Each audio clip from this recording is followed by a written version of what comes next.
This episode is dedicated to Akira Toriyama, creator and artist for Dragon Ball, who lent his skill and vision to the RPG genre early on. His work has helped define what JRPGs are and continue to evolve into. Without his artistic sensibility, it's arguable that Dragon Quest, a series he had been an integral part of since the beginning, would not be nearly as successful or charming. His art has been tapped for many games, including tonight's game, Chrono Trigger. Toriyama's art is as imaginative as it is endearing. When you see it, you know it, and it has permeated decades of media since the late 80s. With his recent passing, we wanted to dedicate this project to him, his legacy, and his fans who will forever remember a man who truly had a unique, beautiful, and beloved art style and storytelling sensibility. Cheers to Akira Toriyama. You've tuned in to chipsgrooveradio with your hosts, Mike and John.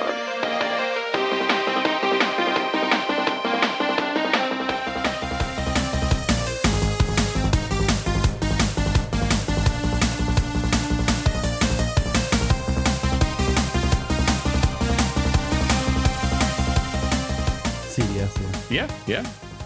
Awesome. Small world. Indeed. But that is not why we're here today, ladies and gentlemen. No, it isn't. Are you guys ready to go back in time? Huey Lewis style? Time. And Boy, forward. am Backwards I and ever. forwards. Yes. Boy, am I ever. Heck yeah.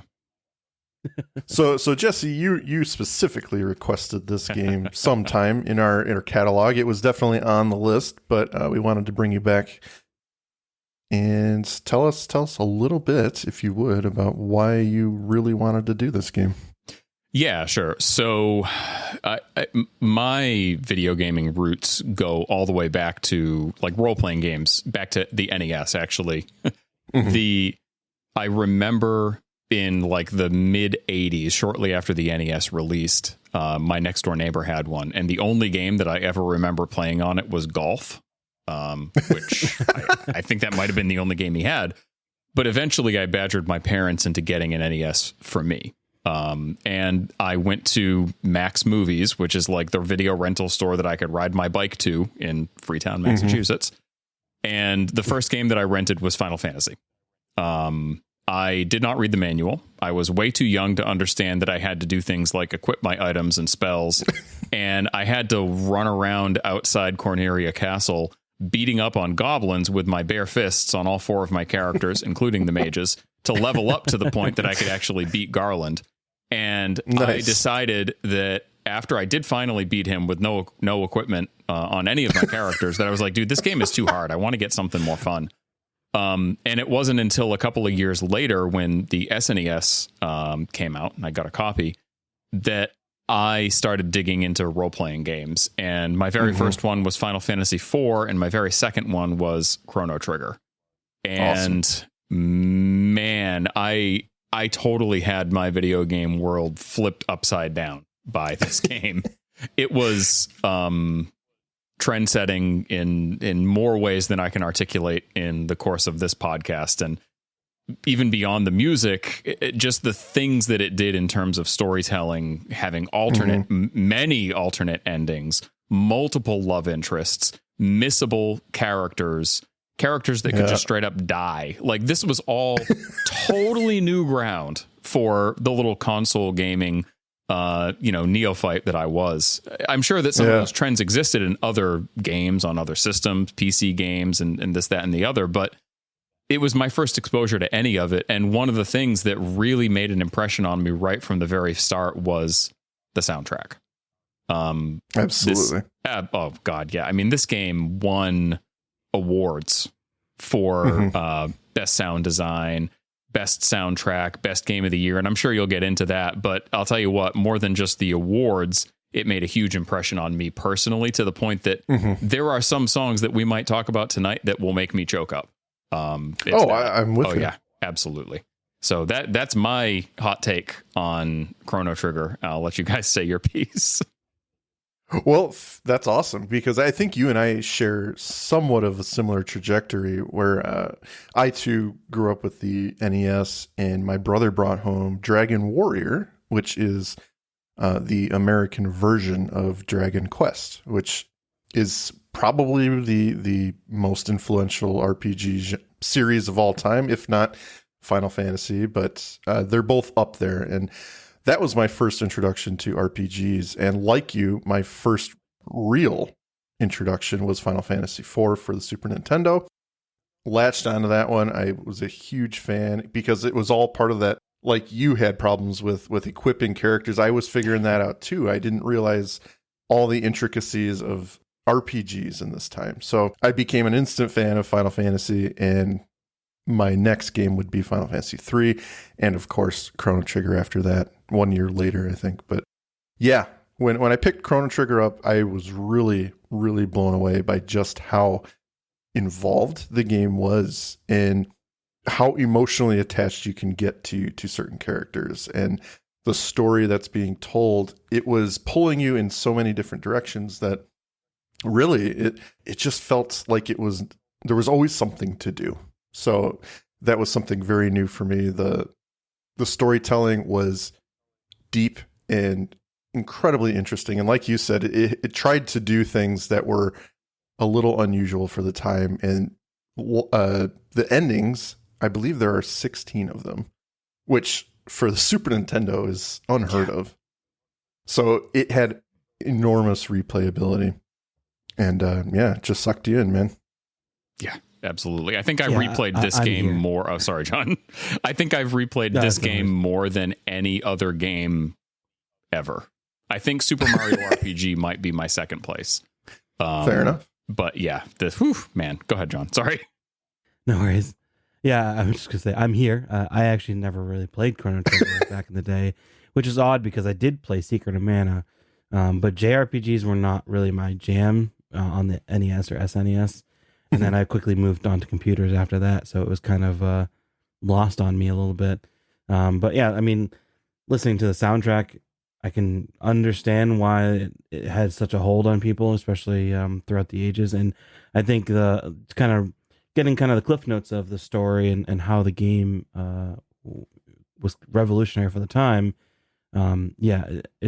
It's one of those games I think I probably should go and actually play and experience, because it seems like it's still probably holds up nowadays, you know. Yeah, and it truly does. I played the re-release on the DS. It's about 10 years or more at this point that they re-released it for the Nintendo DS, and I had just as much fun there than I did as a kid on Super Nintendo. It's interesting because I truly think, every gaming generation, there are games that draw people in and capture their hearts and imaginations.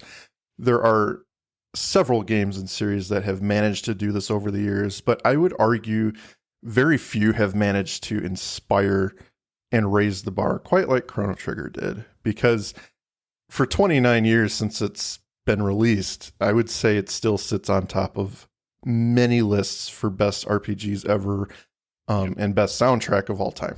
That's not even hyperbole. That you cannot have a conversation about best RPG or soundtrack, period, and this game not come up. I've just noticed that throughout my time, and just doing a quick search on the internet while I was studying for this podcast, I'm like, it's on every list I come across, so you can't avoid it. And it truly says something, because this is a game that's almost 30 years old, and it's still being talked about how revolutionary almost every aspect of it was. Yeah, I mean, I think that this was literally the first game I ever played that had a new game plus mode. Like, it just didn't exist before that. Yeah. And not only just a new game plus mode, but that's the only way you could get all the other endings. It literally forced you to play through it multiple times. Yep. That was your doorway to all the other endings. Boy, oh boy. Good stuff. That's how they get you. Trading your stories with your friends about how to unlock certain endings, that was part of the fun too, because it doesn't tell you how to do it. You just have to guess on when to defeat the final boss. That was for sure one of the things that I had to refer back to Nintendo Power for. I don't know if all y'all had Nintendo Power subscriptions, but hell yeah. Hell yeah.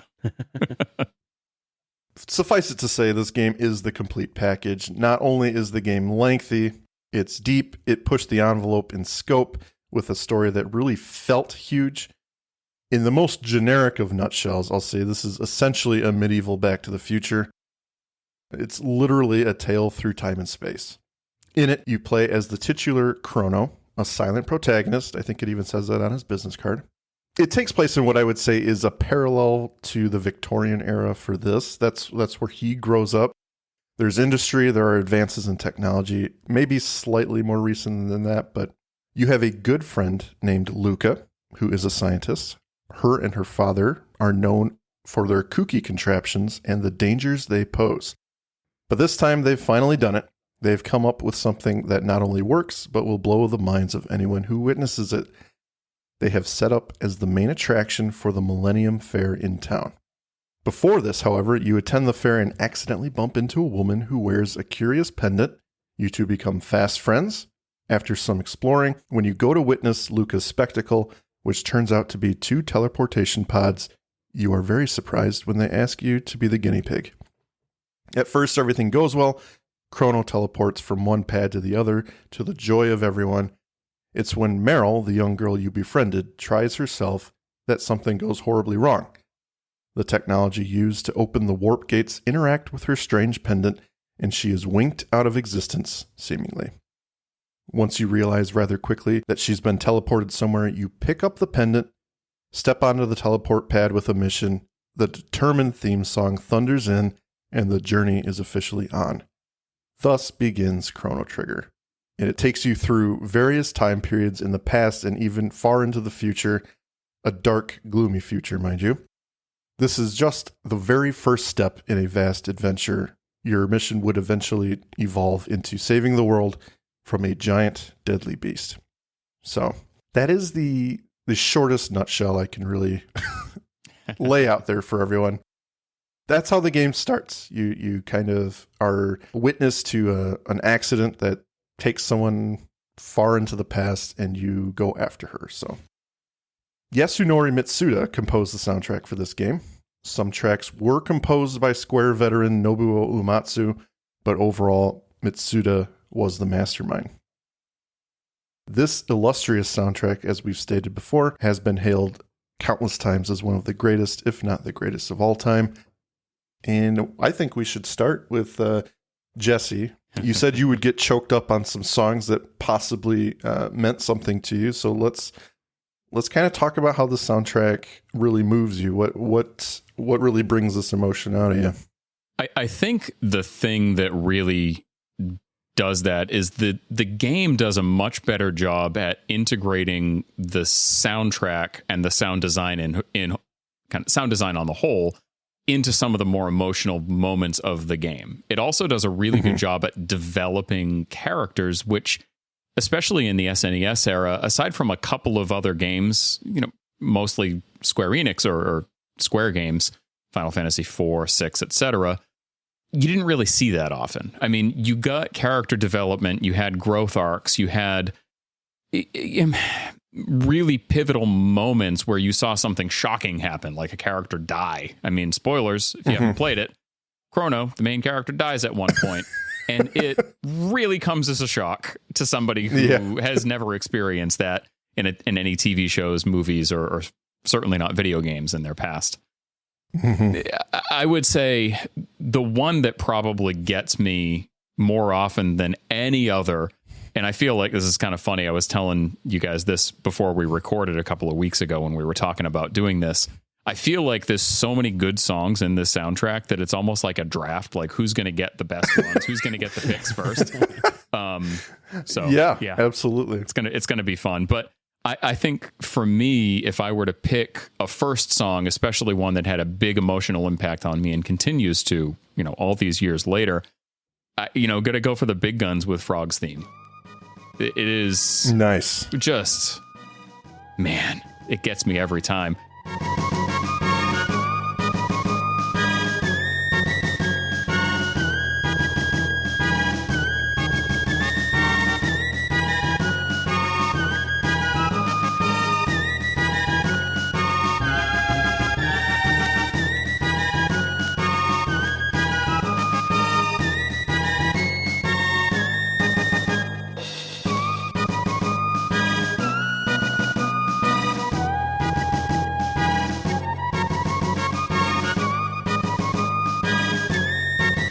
the way that the song starts out, almost, for such a bombastic song, relatively mellow, and then just ramps up slowly but surely over time, building and building and building to this crescendo. Like, I can still see it in my mind, the scene when, Frog has fully assembled the Masamune. You've learned a little bit more about his past, the fact that his master died in front of him the same time that he turned into a frog. He's really had this tragic story arc up until that point and doesn't have very much self-confidence. And then he finally has enough strength to, raise the sword, smash the boulder that's blocking the entrance to this cave that's going to lead further on into the adventure. And that triumphant moment when you see the sword, come down, slash through the boulder, he spins around, cuts a badass pose. Oh man, it gets me every time. And like I said, it's choking me up already. So yeah. No, absolutely. Incredible. And he's such a gallant person too. He was once a man who was turned into a frog, and he had this tragedy befall him, and he's trying to find that courage throughout the story. And when he finally gets the Masamune, it's that moment where, like, okay, Frog is finally back to it. And that song with that build up is just so beautiful and exciting. It's not over the top. The song's not terribly long. It's not typically diverse, but it's just got such passion in it that it really gets you. Yeah, it just kind of loops and loops. And every time it loops, it gets a little bit bigger, a little bit fuller, a little bit more bombastic, until all of a sudden it's, yeah, incredible. Absolutely. Yeah, you can tell that Frog is a gallant figure, because it is a very gallant song. It's a song about bravery and overcoming obstacles and still being virtuous to some extent. And it definitely showcases that kind of a like the building of self-confidence, and then displaying it for the world to see. It's pretty great. Yeah, overcoming any perceived shortcomings you might have, this song definitely evokes his personal feelings about himself. Once he gains that confidence back, he becomes the figure he always knew he could be, and that's really put forth here. Now, we did an episode, John and I. It was the Shoot the Shit episode, where we just kind of talked about our playlist episodes or playlist songs. And if we're going big guns, I'm going to go with Corridors of Time.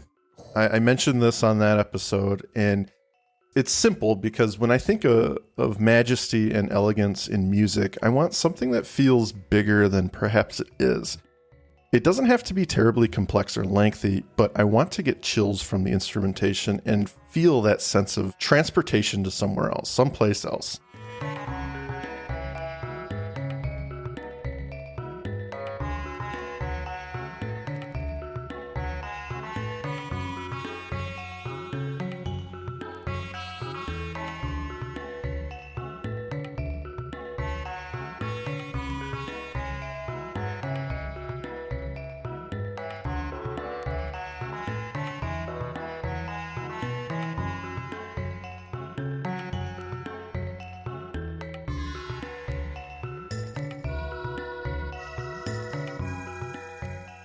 With this song, Mitsuda was tasked with painting a picture of a floating city, a city full of ancient history and magical significance. He uses bells to literally ring in the song and keep that melody moving, but then adds the sweeping Middle Eastern harp, the stringed instrument, light bongos. The main melody is incredibly beautiful. It's simple and elegant, but deep and extremely moving. The song moves at a steady pace. Yeah, it has a lot of mysticism behind it, and you can tell that wherever you are is like a place of power, but also there's maybe some mystery, to discover in this magical floating city, as you describe it. Yeah, if this is a town theme, it's just a great town theme for what you're describing. Essentially, it is. Yeah. Yeah. It's just this exotic location that's full of magic, and it's not some supremely futuristic city. It's just like this magical floating city with waterfalls, and this is like the the home place, the birthplace of magic. And it's such a beautiful town, and that exotic nature of the location really shines through in the song. And I would say it's largely an unusual song. It utilizes instruments that aren't typical for American or even European audiences, I would say. It definitely feels different. And what really moves me about this song is that it feels to me like the sleeper theme of the entire game. Yeah. The main theme of the game is Chrono Trigger. You know, the opening movie to the game is technically the actual theme of the game, but Corridors of Time is that description of what's happening. The journey is taking us to all points in time and places. You're meeting all these people and creatures. This song, while having much less gravity and excitement than the official theme song, encompasses that journey to me. And we pass through the time gates from era to era, place to place throughout the entirety of the game while trying to right wrongs and maintain timeline balance. So I've always gravitated to this song, and while it really captures the location in which we hear it, it just strikes me as that all-encompassing theme for the game. I was just going to say, that I feel like it does exactly that. It does a really good job at just tying a lot of the themes in the game together into one. Mm-hmm. And one thing that I always really liked about it, and a lot of the other songs that come up during that section of the game, and maybe we'll get to some other ones right now, but they really bring out the sense of mystery. When you first encounter this song, mm-hmm. you're in a world that you never expected to see, especially at the point in the timeline that you're traveling to in the game. You're actually mm-hmm. traveling pretty far into the past, and you end up at this super advanced floating city, completely saturated with magic and technology, not anything that you would have ever expected. And it's almost like the music does a really good job at setting the precedent that something's a little weird here. Like it's mystical in a way that shouldn't really exist. And it kind of leads into mm-hmm. a lot of the discoveries that and revelations that you come to really within a fairly short period of time after you get there. Really wonderful atmospheric track. And I think the thing that really stands out to me is, I don't know if it would be like a sitar or like that Middle Eastern string instrument that they synthesize. It really, really catches the ear because it doesn't appear really, mm-hmm. I think, pretty much anywhere else in this soundtrack. Yeah, it sets itself apart with that instrument for sure. You guys were talking about, drafting the best songs. I'm probably going to draft the songs that nobody will because I haven't played the game. I don't have the same emotional weight when it comes to this. Hey, there's nothing wrong with that, man. But yeah, I think one of the things that was interesting about the soundtrack is it does feel like a much more mature Secret of Mana soundtrack. Yeah. Mm-hmm. Secret of Mana has a really great soundtrack, but it can be kind of all over the place. And it has a lot more of whimsy and mystery behind it, as opposed to the more serious soundtrack that you get in Chrono Trigger. Mm-hmm. But mm-hmm. one of the tracks I think was really fun and mysterious was Strange Occurrences, which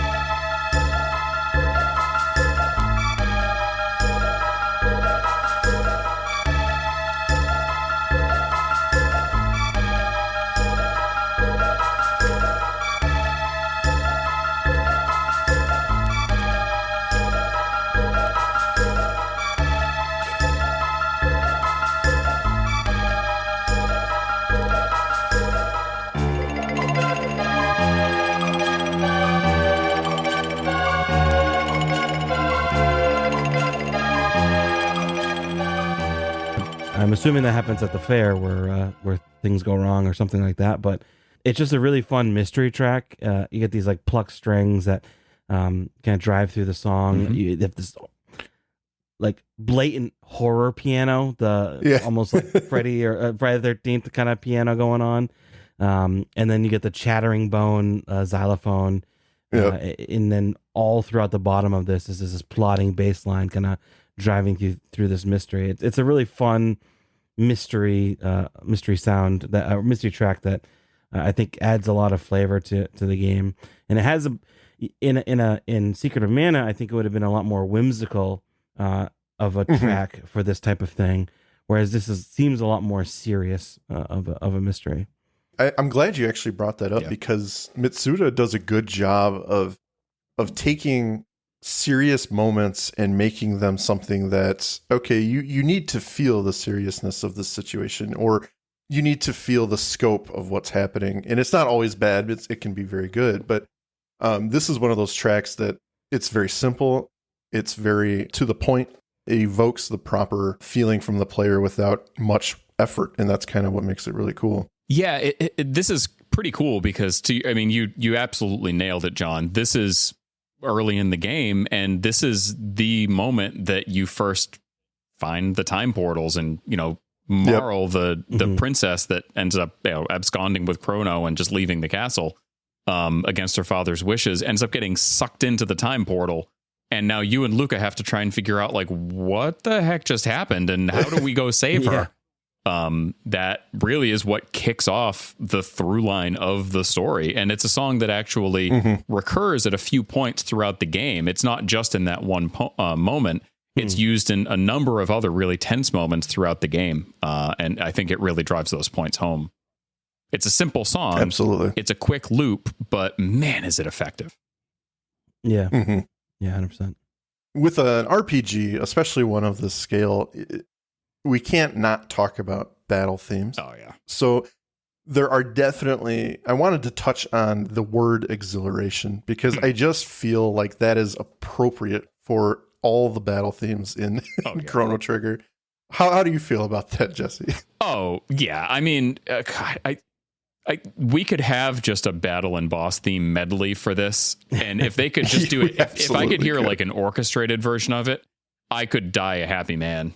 It's, I mean, every single, even routine battle theme is great. The boss battles really stand out. And I mean, getting into that, I mean, I guess it's my turn on the list. I'll go for my big battle theme song, which is World Revolution.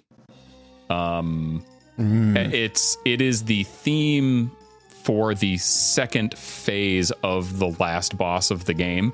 I actually like it best out of all three of them. The first one being the regular Lavos theme song, which you hear multiple times throughout the game. Absolutely. World Revolution is a song that actually pulls together a bunch of different tracks and musical themes throughout the course of the game and mashes them together into this like really big, like, hold on. I can't even think of a good word. Incredibly deep. Yeah. I mean, no, that's all right. Super complex, really deep, multi-layered, harmony, melody, beats from throughout the course of the whole game. And, oh, man.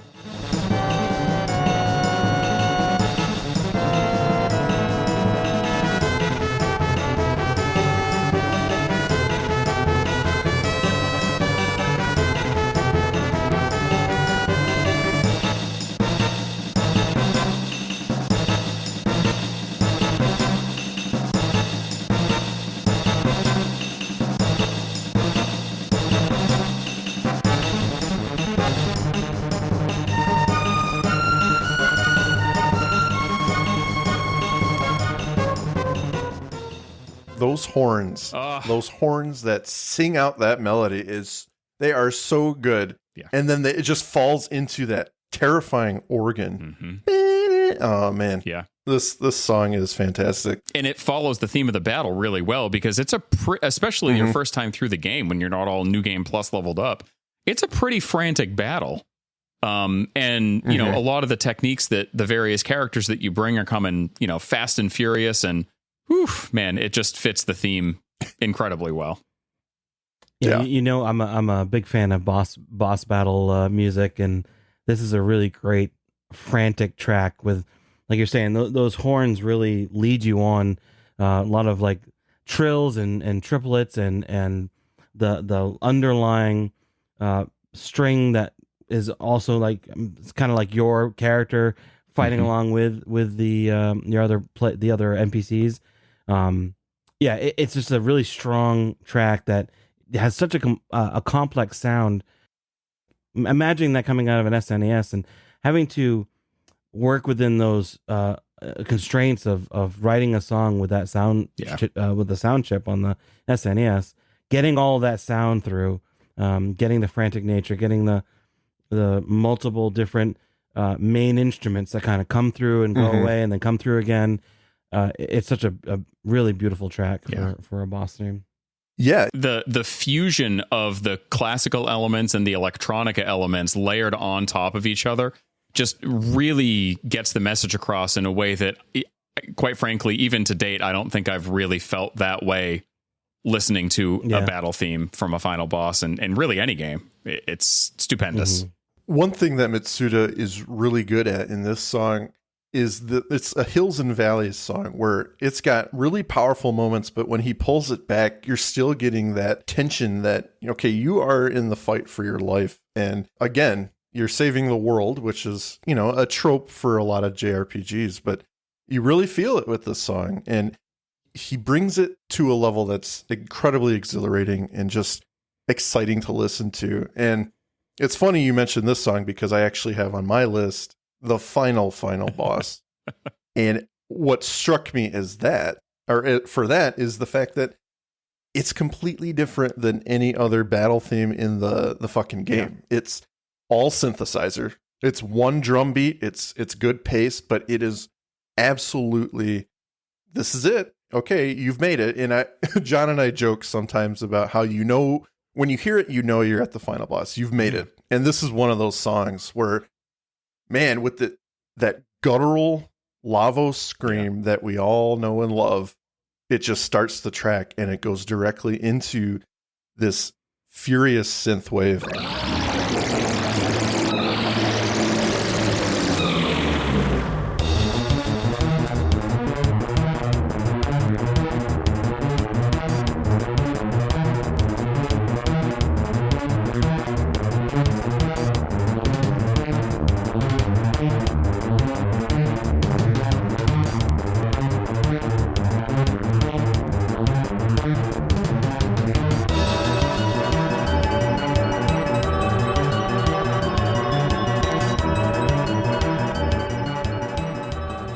It's just so fun to listen to. Yeah. And it's one of those songs that, listening to it on the technology of the time, like an old CRT TV, some of the intricacies would probably get lost on you. But if you sit down and listen to it now with headphones, the synth wave that repeats throughout the entire song actually goes back and forth. It almost feels like it's going in a figure eight pattern across your left to right channel. And you totally would miss that. Completely would miss it if you were just listening to it on TV speakers. It's an incredible touch. Yeah. Unbelievable to listen to on stereo, especially for the time. Yeah. Yeah, it definitely does sound like something that's completely different from the rest of the album, where you do know that this is something special. And like you're saying, that wave that kind of goes through your brain is kind of centering you in this fight where all this chaos is going around you.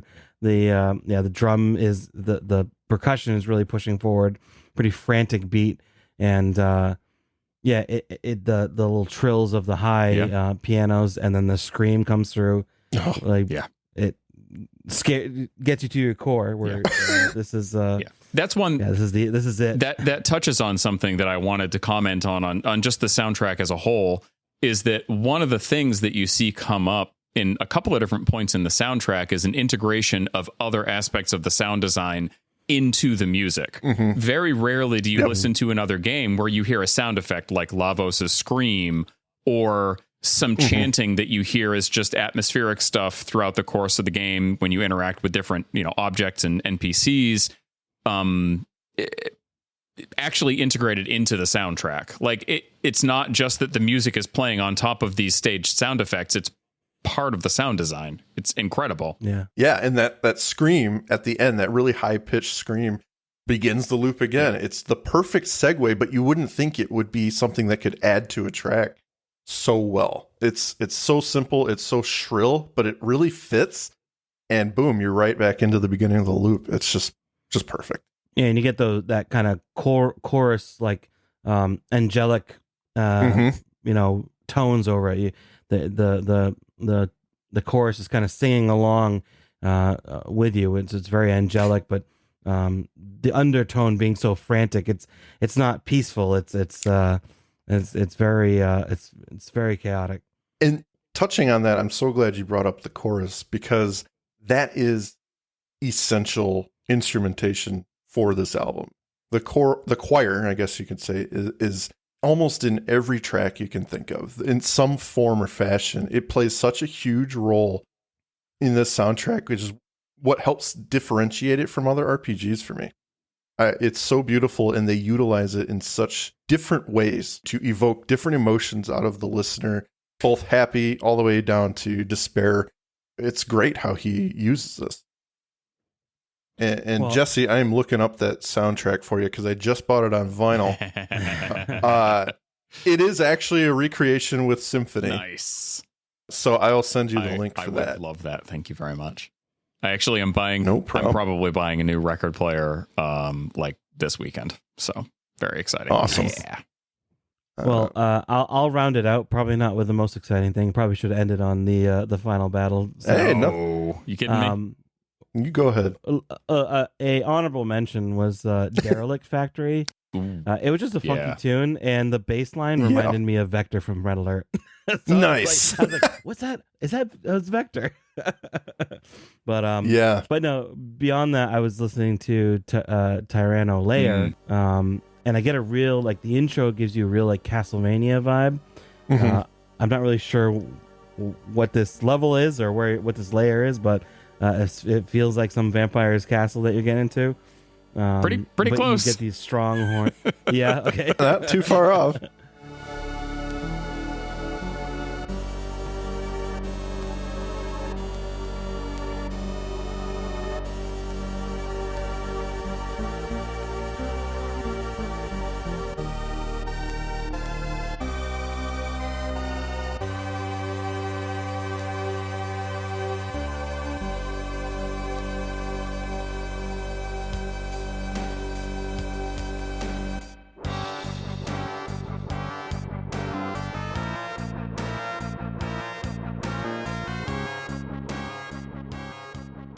But the strong horns and bass that come in afterward, really driving you through the action of this, adventuring through this layer, and then you get this, like, it's like a trombone slide where it goes down like a half octave, and then you get this breakdown where it has this kind of fearful and tense breakdown before it gets back into the action, where probably you're opening some vampire's closet or something and seeing what's in there. But yeah, it's a really fun level soundtrack for what I thought in my mind was like a castle. Well, Tyranno Layer is actually back in the prehistoric era, if I'm not mistaken. That's it.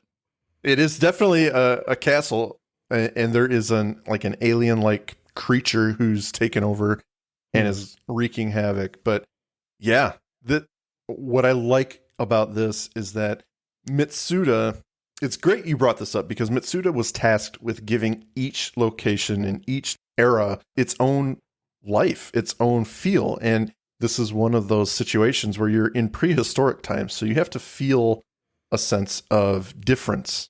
And I think this is one song that really does it. It's different than a lot of the rest of the album, and that's important because you're in a completely different time period.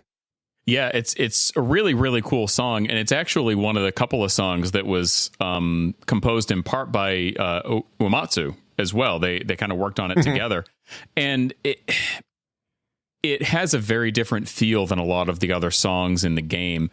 At this point, you've, like you said, traveled into prehistory, and you're essentially fighting against the king of what would be the equivalent of like the Sleestaks, like the dinosaurs that evolved into intelligent creatures and were supposed to take over the world.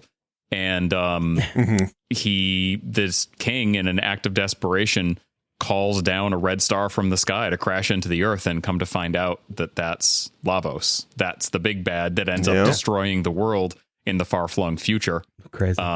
It turns the whole story into this cyclical thing. Like, you spend most of the game trying to figure out what Magus is doing, and then you find out that he's trying to kill Lavos, and then Lavos is going to destroy the world, and he's only there because something in prehistory called him there without knowing really what he was doing. Pretty wild stuff, and really great storytelling too. That's awesome. One of the interesting things about Lavos is that he's not necessarily trying to do anything. He this is part of his life cycle, and it's destroying the planet, which is such a change from the evil empire trying to take over or become a god and destroy the planet or acquire all this power. No, this thing's just birthing. This thing is just trying to live. You go through high school, you go through college, and then you get a job, and then eventually you have to destroy a planet. It's just the way of life. That's just the way it goes. One really cool thing about the Tyrion Castle song, too, is that it actually has a couple of very distinctly different sections of the song. It starts out with the big organs, and then it moves into more of like a kind of a plodding, prehistoric sounding track. Like you could almost imagine dinosaurs stomping through like a valley through it. And then, halfway through, it kind of calms down into it has like kind of a plucking light strings, tinkling on a harp. Very, very, very different. And then builds right back up to what ends up being the final confrontation with the king of the dudes, the lizard dudes that I can't remember the name of. Lizard dudes. It's the lizard dudes. I'm a fan. I can't remember it either, honestly. Hey, it's all right, man. We try. Don't worry about it. Yeah. I mean, we could talk about the soundtrack for hours, oh my God, think. Yeah, but absolutely. It's really hard to do it complete justice. It is an album just filled with action, memorable characters, goofiness, and powerful emotion. The game is deceptively small in comparison to SNES RPGs, but it is crafted in a way that absolutely makes it feel massive. Especially like we mentioned, all those endings that you can discover and learn how to uncover. There's always something to do, and it always feels like there's something to do. But it's only a 32 meg quest. As I've got the box here, and I was talking to John before we started here. That's the first sentence. The 32 meg quest begins. That was unheard of for the time. But that's a lot of kilobytes. Yeah. A lot of kilobytes. Yeah. I would argue it's actually smaller than Final Fantasy VI. Oh, yeah. Oh, easily. Yeah. Yeah. I think that I'd like to kind of round out my picks, and you guys, if you have any more, Absolutely. you can feel free to chime in too. But I think for me, to your point, there's a zillion other songs that I could call out. I'd say a couple of honorable mentions to listen to in your own time would be Battle with Magus, which is just unreal song. Maybe one of you guys will pick it. Who knows? Timpani Heaven. Yeah. The Kingdom Trial. I was actually listening to the soundtrack on the way back home with my 8-year-old son, and the Trial song came on, and he was like, "This is really cool. I like this. You should talk about this on the podcast." Well, it's not going to be one of my picks, but it is a really, really neat song. The one that I'd like to call out is actually Brink of Time.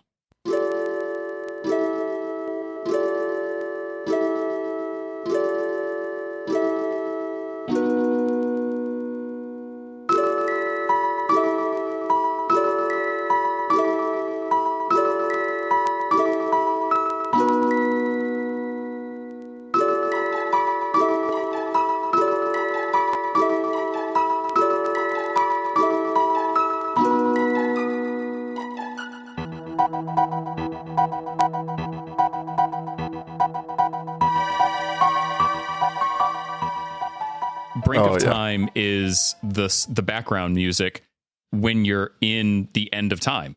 Essentially, it's so beautiful. It's where you land your ship in between traveling to different parts of the timeline. It is just a very simple, relatively short looping track. It's gorgeous. Absolutely gorgeous. Absolutely. Oh my God. The reason that I wanted to bring it up was this was my first experience with just a beautiful looping background song that I felt like I could just leave on. There were many times when this came out that I would start up my Super Nintendo, go to the end of time, and just leave the TV on playing this music while I did my homework or did something else in my room. That's awesome. So this song it lives rent free in my brain for the rest of my life. Absolutely. I honestly, a lot of times when I'm working from home from my regular day job, I'll put on background music to kind of help myself stay focused because it's a very busy job. I'm sure you guys have had that experience too. And this song to this day still makes it onto my background list playlist. Awesome. it's so good at being this delicate background piece. So I completely understand that. It's got this level of uneasiness with it, right? You know, you're at the end of time, some things are going wrong in the timeline, but it's so beautiful and one of the simplest songs on the soundtrack, and he just knocked it out of the park. Yeah, you get a lot of kind of empty space with the beginning of it, where he kind of leaves some quiet between the notes, which really helps delineate this song from you can feel that you're like skipping through time in a little bit, like you're getting to a place, then you kind of go into the void and then you come back, and the twinkling piano is the stars going past you, and yeah, you can really feel this is you're lost in time to a certain extent, and maybe it's not a terrible thing. It's not like it's not a scary song or fearful song. It's more of a wondrous. You have so many possibilities open to you. You just gotta pluck one of those notes out of the air and go there. The single word that I would describe it as is drifting. That's what it just makes me feel like, literally just drifting through space and time. And it's cool that they depict it as like an alley or like a street with this one guy just sitting by his street lamp, pretty much. What was his name? I can't remember. Whatever. He's like the keeper of time, pretty much. Yeah, he's there to guide you on your journey, and damn, it's just so beautifully done in all aspects. But like it did for Jesse, Mitsuda's soundtrack is there to keep us company as we travel from one location to another, from thunderous and sweeping theme songs to calm and mysterious forests. Mitsuda captures the fun, lighthearted spirit of this game. His music plays perfectly with the artful vision of the game's creators and artists. Now, as we do, we like to call attention to the composers themselves. You can find some of Mitsuda's work on Apple, Spotify, all the places. You can find this soundtrack on Apple for sure. He has also most recently developed about 10 tracks for the new game called Sea of Stars, which looks like it is directly influenced by Chrono Trigger, so I'll have to pick that game up. He's still pretty active. He is the president, composer, and producer of Procyon Studio also. The last thing I want to talk about, we can't really end the episode without mentioning why we did this in the first place.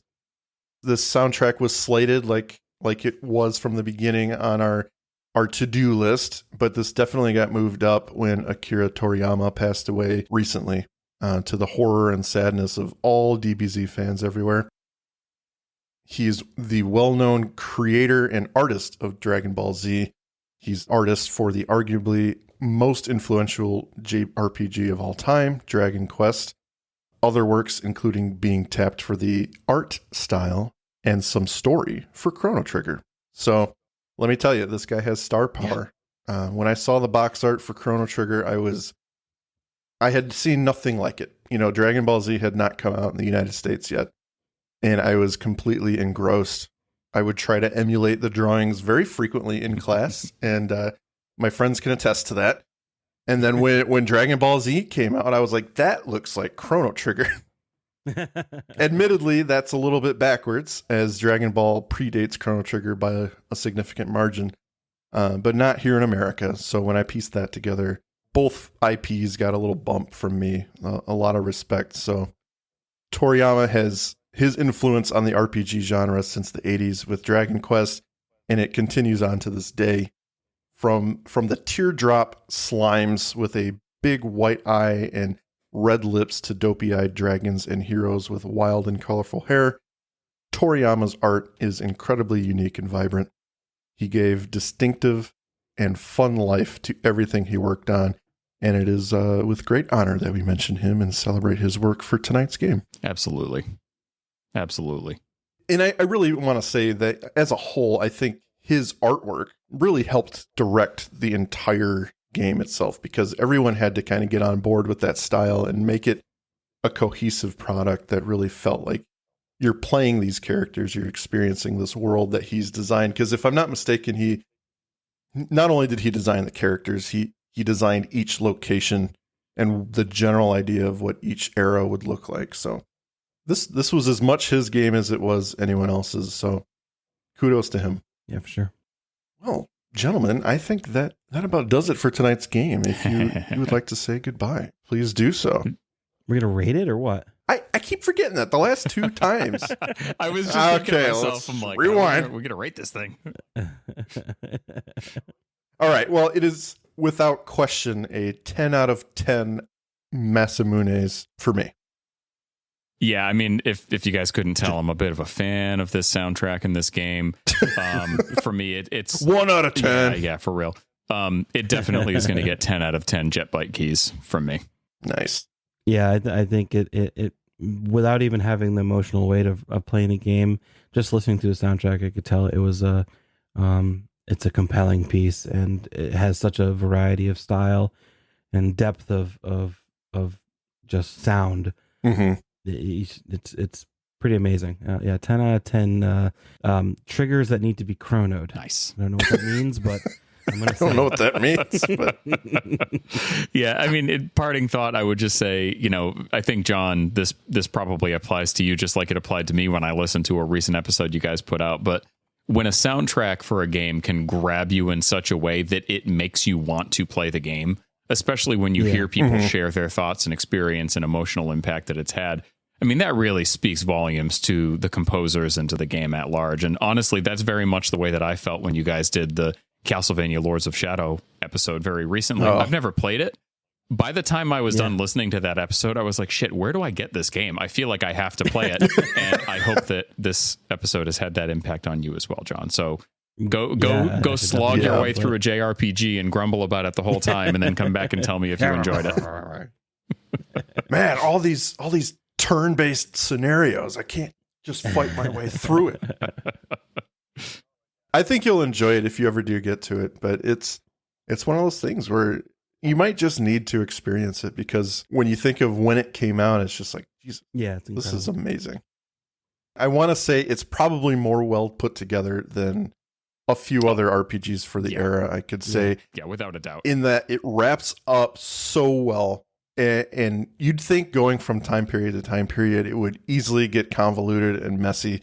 But man, they really had an eye on the prize for this game, because everything, if you do it in the past, it's going to affect something in the future. Yeah. And it's done so brilliantly. So if you can't tell, I'm a bit of a fan too. I did my own little pixel art of where Chrono sacrifices himself to Lavos to save his friends. One of the best moments. Spoiler!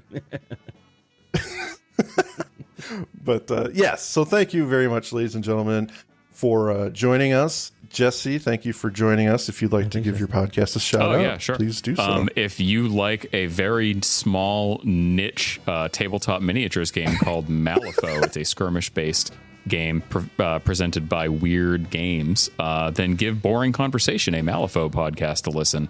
I'm just doing a little bit of branching out into an RPG system that's also created by Weird, in hopes that I can get a certain role-playing group that is local to me to give it a try. Hint, hint, nudge, nudge.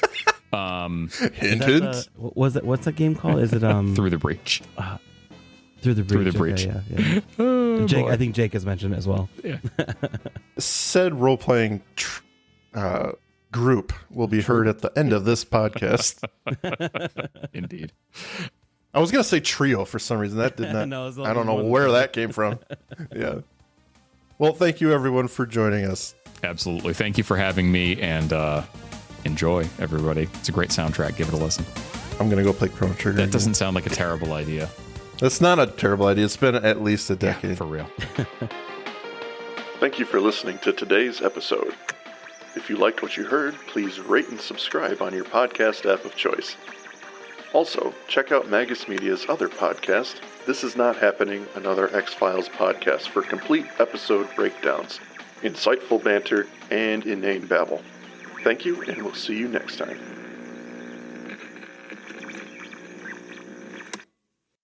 Well, hello there, Internet people. My name is Josh, and I am one of the hosts of the Nastagram RPG podcast.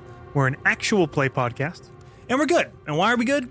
Well, let's let the other host tell you. Dan. Hey everyone, if you like authentic, real-world sound effects, our lasers go pew-pew. I love it. Matt. Skip me. Coming back to Matt. Ryan. Okay, so after 2 decades of trying, we finally mastered the 3.5 grapple. We're not doing that. We certainly did Never not. mind. Try Scratch again. that. Scratch Scratch that. Check it out. Look it up. Look it up. John?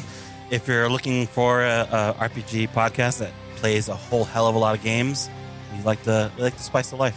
Spice it up. Spice it up. Matt, you ready? Yeah, I think I'm ready. If you enjoy bad accents and overacting, you'll enjoy our podcast. Yes. Nice. Yes. And Jake, bring us home. I like to just say we didn't just throw a phone on the table and hit record. Like, Josh does a damn good job with the editing. And Facts. if you care about that, you will not be disappointed. That's right. We spent a bunch of money that we don't make on the podcast. 100%. So check us out, Nastagram RPG Podcast. You can find us on all the goddamn podcast apps, and we'll see you there.